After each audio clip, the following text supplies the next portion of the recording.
Fala galera, beleza? Como é que vocês estão, meus queridos? Paladino Monge aqui na área da BGG2, trazendo para vocês mais um overview para o nosso canal. E hoje eu vou fazer o overview do jogo Kylos 1303, uma reimplementação do jogo Kylos de 2005.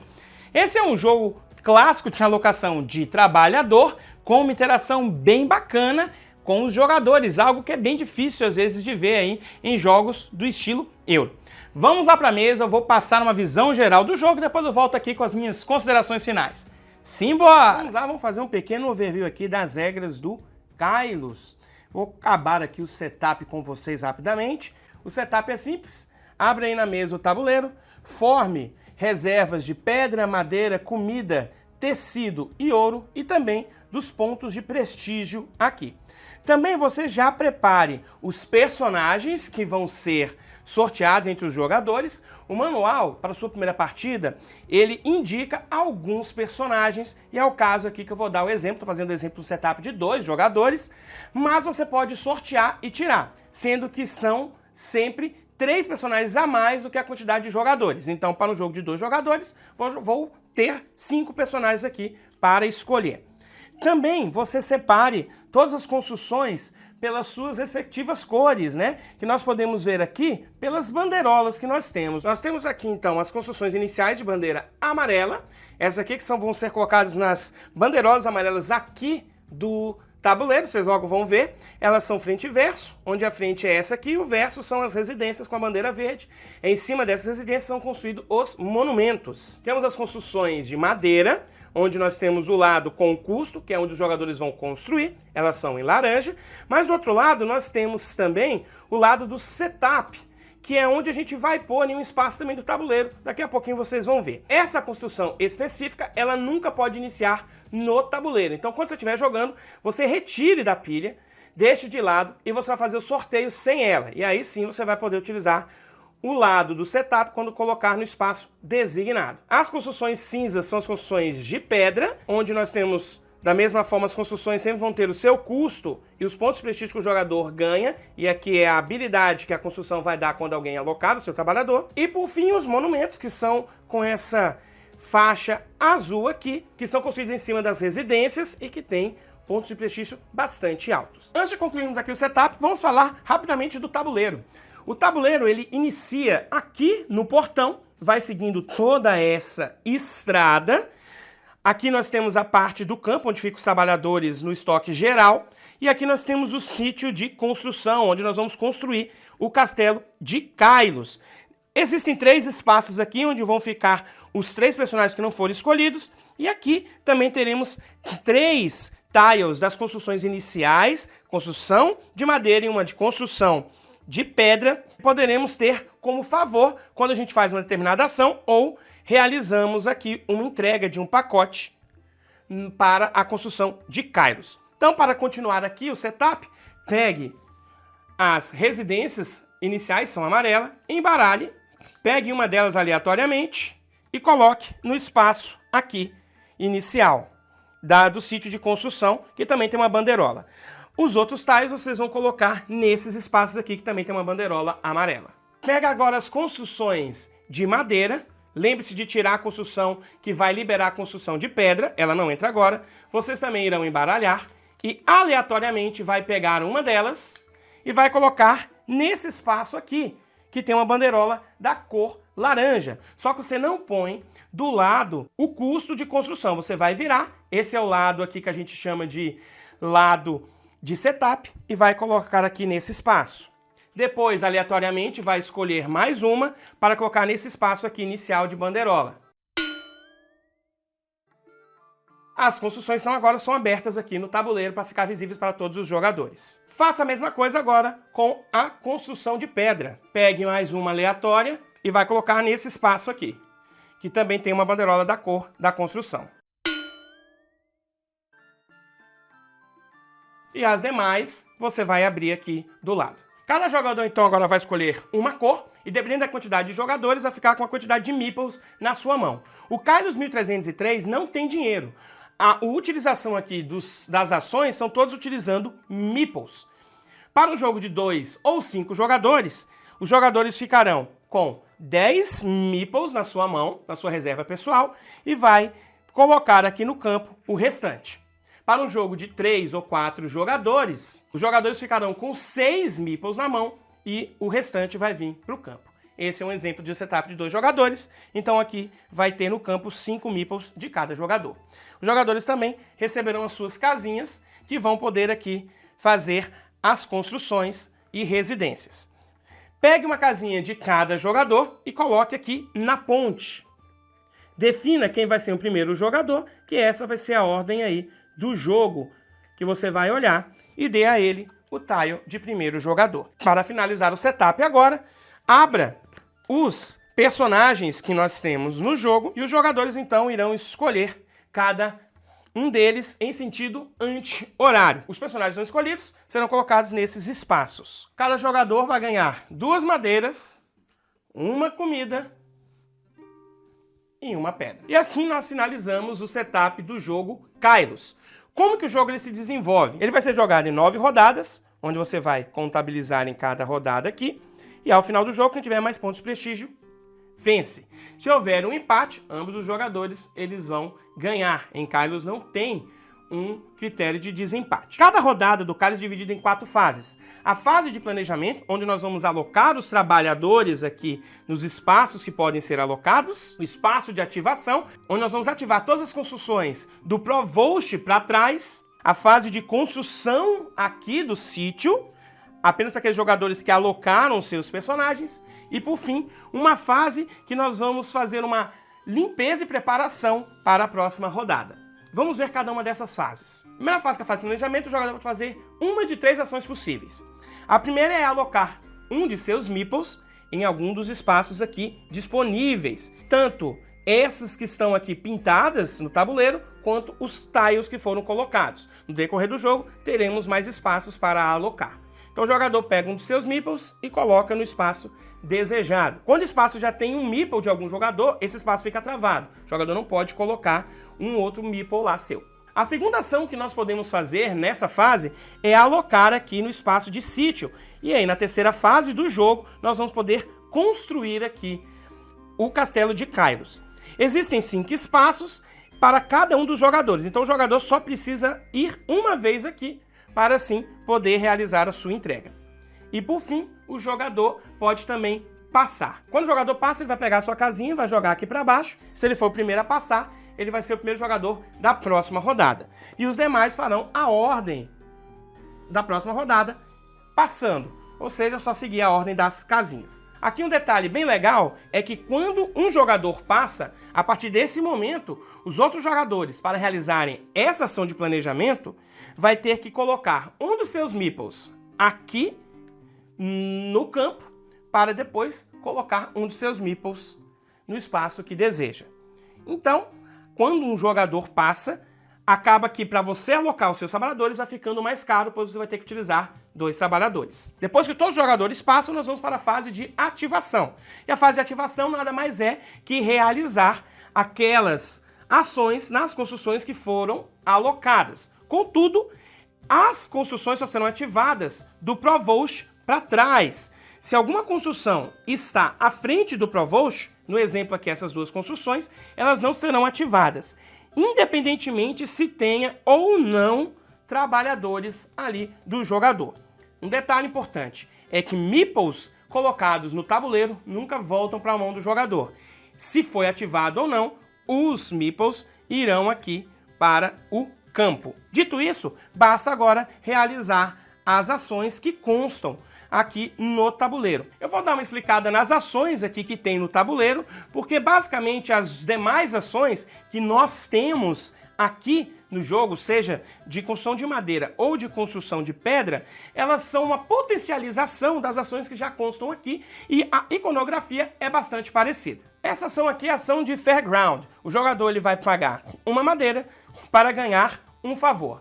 Eu vou explicar o favor quando estiver falando da terceira fase do jogo. Essa é a ação de Lawyer, em que o jogador paga um tecido para poder colocar uma de suas casas nos espaços iniciais, ou seja, nas construções que tem bandeirolas amarelas.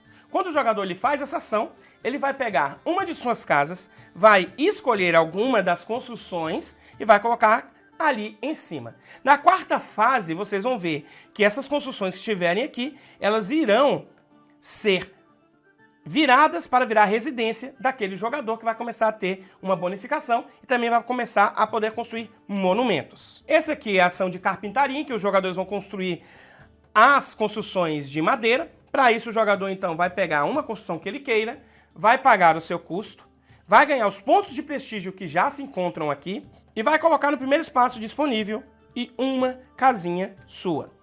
Um detalhe bem legal aqui, que eu não expliquei na primeira fase de planejamento, é que quando um outro jogador ele coloca um meeple seu em um espaço de outro jogador, esse jogador imediatamente ganha um ponto de prestígio, independente se vai ser ativado ou não essa construção. Agora nós temos a ação de Provost. Tanto a ação de Provost quanto a ação de Ponte vai permitir você mexer o Provost aqui para poder te auxiliar ou sacanhar o amiguinho. Lembrando que apenas as ações para trás do Provost é que poderão aí ser ativadas na terceira fase, que é essa fase que eu estou explicando agora. Então a ação aqui de toll, ou seja, de pedágio, o jogador que aqui alocar pode andar o Provost 2 espaços para frente, o Provost sempre anda entre as construções ou 2 para trás. Depois que o jogador move aqui, queira mover ou não, nós vamos aqui para a ponte. Seguindo a ordem de quem passou, o jogador ele vai poder mover o Provost de 1 a 3 espaços para frente ou para trás, pagando um meeple por cada andada. Então vamos supor que o preto aqui, ele queira mover o Provost 3 espaços para trás. Então ele paga 3 meeples, que vai para o campo, e move o Provost 3 espaços para trás. Depois é o outro jogador que, dependendo, pode mover mais para trás ou para frente, conforme a sua estratégia. Uma coisa que temos que olhar como iconografia é que sempre que tiver uma setinha, o que está à esquerda, nós precisamos pagar para receber o que está à direita. Então, nessa construção aqui, você paga um meeple para pegar qualquer recurso, com exceção de ouro. Nesse outro exemplo, nós pagamos qualquer recurso, com exceção de ouro, para ganhar 3 meeples. Nesse espaço aqui, nós ganhamos uma comida, aqui uma pedra. Essa ação é a mesma dessa aqui. Essa ação é a ação de carpintaria de novo. Ganhamos uma pedra e ganhamos uma comida. Pelo setup, nós já temos 2 construções de forma aleatória colocadas aqui, de madeira e de pedra, e que vai seguir a mesma ideia aqui. Colocou, vai ganhar o que tem aqui. Nesse exemplo, vai ganhar 2 tecidos. Nesse outro exemplo aqui, você pode pagar 1 ouro para ganhar 5 pontos de prestígio, ou 2 ouros para ganhar 9 pontos de prestígio. As construções são simples realmente de pegar, basta realmente ver o que cada uma delas dá. Entretanto, existem 3 construções que fazem um poder diferente, que são as construções que têm essa informação aqui. Vai ter uma construção para comida, uma para pedra e uma para madeira. O que significa?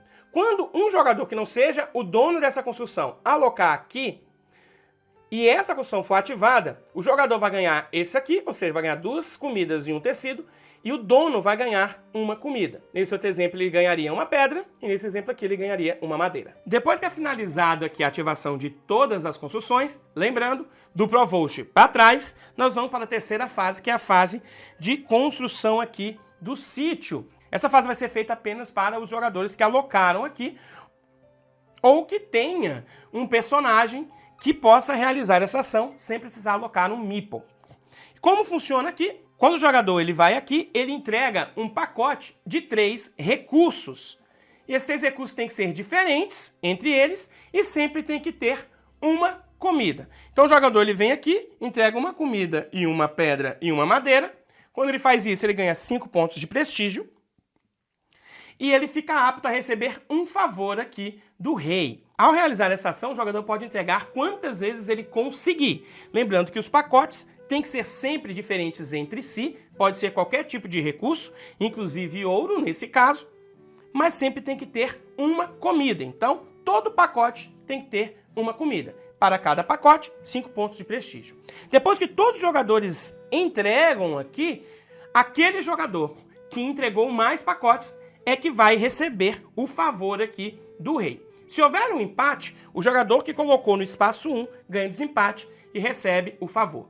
E o que seria esse favor? Quando o jogador ganha um favor, ele pode escolher uma de 2 coisas. A primeira é pegar um personagem de outro jogador, ou seja, roubar aquele personagem para ter aquele poder agora para ele, ou então ele realiza a ação de uma dessas 3 construções. As construções vão ser ativas dependendo da rodada que está. Nas 3 primeiras rodadas, apenas a construção inicial está ativada.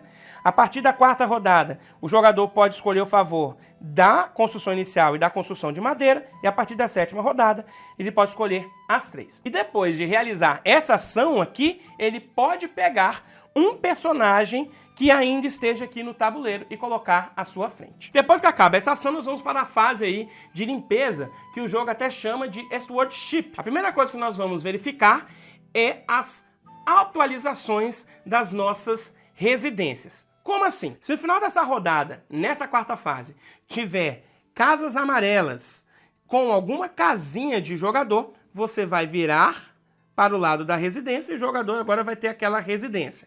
Veja que aquela ação não vai estar mais disponível para ser alocada nas próximas rodadas. Depois disso, os jogadores que tenham residências, eles podem construir monumentos. Para isso, ele vai pagar o custo que aqui se encontra. Pagando, ele vai ganhar a quantidade de pontos de prestígio e vai colocar em cima de uma de suas residências. Acabando essa fase, os jogadores não vão pegar meeples do campo. Via de regra, todos os jogadores vão pegar 3 meeples. Além disso, os jogadores poderão ter bônus de personagens, como é o caso desse aqui, que dá 1 meeple a mais quando você recruta, e também 1 meeple por cada residência. Existem construções que também te permitem ganhar mais meeples. Para isso, basta olhar a iconografia e ver se você tem esse tipo de iconografia, seja de meeple ou de algum recurso. Esse é o momento de você ganhar. Após finalizar essa fase, a próxima rodada inicia e o primeiro jogador começa, então, a próxima rodada. Ao fim de 9 rodadas, nós vamos contabilizar os pontos, sendo que cada ouro que o jogador tenha na sua mão vale 2 pontos de vitória. E como eu falei, quem tiver mais pontos de prestígio é o vencedor. Se houver empate, ambos os jogadores compartilham a vitória. Vamos agora dar uma olhadinha rapidamente nos personagens que nós temos no jogo. O arquiteto. O jogador vai ganhar 1 ponto de vitória sempre que construir uma construção de madeira, de pedra ou um monumento. The Foreman. O jogador ganha 1 ponto de vitória a mais quando realizar uma entrega na 3ª fase do jogo, que é a construção do castelo de Kylos. The Bailiff. Após todos os jogadores na ação de ponte realizarem ou não o movimento do Provost, o jogador poderá realizar um movimento de graça do Provost. The Day Laborer. O jogador ganha 1 trabalhador a mais na fase de recrutamento. The Chamberlain. O jogador que tem esse personagem pode entregar quaisquer 3 recursos para a construção de Kylos. Podem ser recursos iguais, pode ser recursos sem comida. The Journeyman. Quem tem esse personagem poderá agora alocar uma vez por rodada 1 meeple em um espaço que esteja com o meeple de outro jogador. Ao fazer isso, o jogador será o último a realizar aquela ação. Cabe lembrar que se esse meeple for alocado em uma construção que seja de outro jogador, esse jogador não irá ganhar mais 1 ponto de prestígio ou um bônus daquela construção, pois o que conta é apenas aquele jogador que alocou primeiro nesse meeple. Então, essa regra aqui, na verdade, vai apenas beneficiar o jogador que tem esse personagem. The Delivery Man. O jogador pode realizar uma entrega no sítio de construção do castelo de Kylos sem alocar um meeple. Como esclarecimento, o jogador ainda pode colocar um meeple lá no castelo, realizar a sua entrega, porque esse personagem será sempre o último a entregar e ele é interessante na hora de você tentar desempatar para ganhar favor. Pode esperar todos os jogadores entregarem seus favores e aí sim você, se precisar, realizar uma outra entrega. The Early Riser. No começo da fase de planejamento, antes do primeiro jogador, o jogador então ele vai poder alocar um de seus trabalhadores. Contudo, ele precisa pagar para fazer essa alocação um trabalhador seu para o campo. Então, para realizar essa ação aqui, primeiro até que o primeiro jogador, você vai precisar de 2 trabalhadores, um para alocar e um pagando para o campo. Um detalhe é que se o primeiro jogador tiver esse personagem, ele vai poder realizar essa ação, ou seja, vai poder realizar 2 ações de uma vez antes que o segundo jogador realize a sua ação. The Thief. Quando você coloca um trabalhador seu em uma construção de outro jogador, você não vai pagar qualquer tipo de pontos de prestígio. Steward. O jogador que tem esse personagem, ao invés de ganhar 1 ponto de prestígio quando um jogador coloca um de seus trabalhadores em suas construções, irá ganhar 2 pontos. The Night Worker. Se pelo menos um jogador ainda não passou, você não precisa ficar pagando o custo de um trabalhador para o campo. Ou seja, se você estiver jogando em 4 jogadores e 2 jogadores passaram, você vai ficar pagando ainda assim apenas um meeple, até que o último jogador antes de você passe. Aí, nesse momento, se você ainda quiser continuar a alocar seus trabalhadores, aí terá que pagar um dos seus meeples para o campo. The Goldsmith. Uma vez por round, se você tiver entregado na construção do sítio do Castelo de Kairos um pacote que contenha 1 ouro, você ganha mais 5 pontos de prestígio. Esses pontos são cumulativos, então você pode ganhar esses 5 pontos e ainda esse ponto aqui do The Foreman. Galera, eu gosto muito do Kairos, aquele original de 2005. Eu acho um jogo muito parrudo, com decisões estratégicas muito fortes, porque você não pode apenas pensar em si mesmo, você tem que pensar também nos outros jogadores, porque como você tem a possibilidade de atrapalhar eles para se beneficiar, você precisa pensar muito bem isso.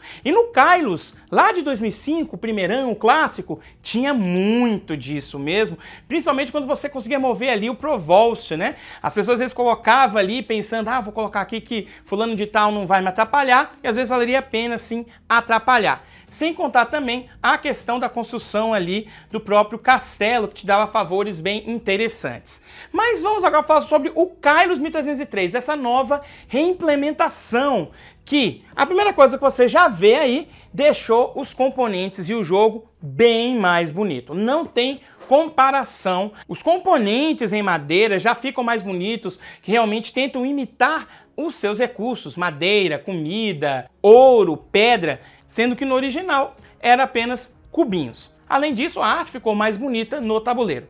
Mas além disso, o jogo também ele traz algumas implementações e alterações nas regras que fazem com que o jogo, na minha opinião, ficou bem mais fluido e dinâmico. Ao mesmo tempo, deixou o jogo um pouco mais Nutella, podemos dizer assim. Ele é um pouco mais fácil do que o primeiro Kairos. Primeiro, porque você sempre vai ter 9 rodadas. Segundo, porque você consegue enxergar, de certa forma, tudo que você pode fazer nessas 9 rodadas. Então você consegue se preparar de uma forma mais completa. Porque no Kairos clássico, como pode ter várias rodadas, os jogadores podem rushar ou não, você às vezes fica com uma atenção maior em tentar fazer as coisas. Nesse aqui, no Kairos 1303, você consegue fazer um planejamento futuro de uma forma mais concreta. Mas além disso, ele é um jogo muito gostoso de jogar. A alocação de trabalhador dele é muito bacana. Aquela alocação clássica que você coloca o seu trabalhador ali e aí você vai realizar aquela ação na fase de realização de ação, com um bloqueio para os outros jogadores e além disso uma interação que continua, porque o Provost continua. E essa interação no Kairos é muito legal. É uma tensão muito grande quando tem uma construção muito boa, mas está depois do Provost. E aí você vai imaginar, será que eu ponho lá ou não?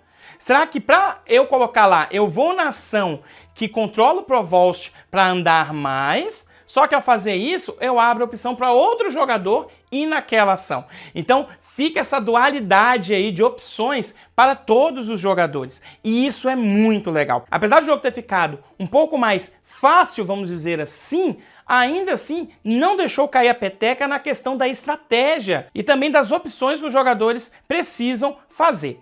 Pô, Paladino Monte, por que você está falando que o jogo ficou mais fácil? Primeiro porque você não tem nenhuma penalidade mais no jogo. Antes você tinha, se você vai no castelo e você não consegue realizar ali a entrega, você toma menos 2 pontos. Aqui no Kairos 1303 não, você vai lá, se conseguir entregar bem, ganha 5 pontos ainda no favor, se não, deixa por isso mesmo. Um outro ponto é que nós perdemos um recurso para gerenciar. Agora nós não temos dinheiro. Agora o nosso dinheiro são os próprios trabalhadores. Isso faz com que o gerenciamento de recursos fique mais fácil, porque é um recurso a menos para você gerenciar. Mas engana se você acha que ficou fácil, porque você ter trabalhadores é muito importante. E o jogador precisa também ver a quantidade de trabalhadores que os outros jogadores têm, porque quanto mais trabalhador, mais opções o jogador vai ter para fazer e mais tempo ele vai poder ficar ali depois que o jogador passa. Então você precisa, às vezes, forçar o jogador a perder esse dinheiro dele, que são os seus trabalhadores. E o uso do Provost aí vai ser de suma importância, seja pela ação, que você pode mover 2 para frente ou 2 para trás, ou mesmo pela ação lá da ponte, que aí você move até 3 para frente ou 3 para trás. E Kylos é um jogo bastante estratégico, com uma interação muito legal. Essa interação entre os jogadores é muito forte, onde há bloqueio de ações, onde há essa sacanagem, fazer que o jogador vá naquela ação e não realize ela, e é muito importante que você faça isso. Para você jogar Kylos de forma competitiva, você precisa atrapalhar o seu coleguinha do lado na mesa, senão você não vai conseguir ganhar. Se você deixar que todo mundo corra solto, acaba que você não vai se beneficiar daquilo que o Kylos tem de melhor, que é essa iteração. Eu gostei bastante do jogo, como eu já falei, apesar de ter ficado um pouco mais fácil, principalmente por causa desses 2 pontos aí da punição, mas também da questão de diminuir um recurso de gerenciamento, eu achei o jogo bastante fluido, melhor ainda do que o clássico. Eu indico demais para quem gosta de jogos com alocação de trabalhador. Ele é maravilhoso, está com uma arte muito bonita e agora, até de certa forma, ficou com um peso menor para apresentar a novos jogadores, que já tenham jogado, por exemplo, um Stone Age. Aí você pode colocar um Kylos na mesa e você vai evangelizando essa pessoa no mundo dos euros. A questão do fator sorte aqui inexiste. Desde o começo você sabe o que vai ter, quais são os personagens que estão ali prontos e também as construções que vão ser feitas. A rejogabilidade do jogo está nessa questão dos personagens que são sorteados, na ordem que as construções vão ser colocadas no próprio setup e também como os jogadores vão construindo. E isso faz com que cada partida seja diferente uma da outra. O público-alvo desse jogo é para jogadores que gostam de jogos euro de alocação de trabalhador. Mas aqui eu vou aumentar um pouco o público-alvo. Olha só, geralmente as pessoas que gostam de uma interação maior na mesa correm, às vezes, de jogos de alocação de trabalhador ou jogos mesmo no estilo euro. Mas aqui eu vou falar que o Kylos pode te surpreender porque a interação é bastante forte. Então o público-alvo também são essas pessoas que gostam de uma interação mais forte na mesa. Claro que não vai ser um jogo de controle diária, mas olha, dá algumas tretas muito fortes nesse jogo aí, porque você faz com que as pessoas gastem os seus trabalhadores, que é o rico dinheirinho no jogo, e acaba não fazendo a ação. Por isso que esse jogo aqui, o Kylos 1303, vai receber o selo ouro da BGG2. É um jogo excelente que vale a pena ter na sua coleção. Pessoal, muito obrigado por ter ficado até aqui nesse overview. Se liga que logo mais vai ter o Paladino versus Monge desse jogo, para vocês verem como é que ele funciona na mesa. Muito obrigado mesmo, eu fico por aqui. Um beijo do Paladino, até a próxima. Fui!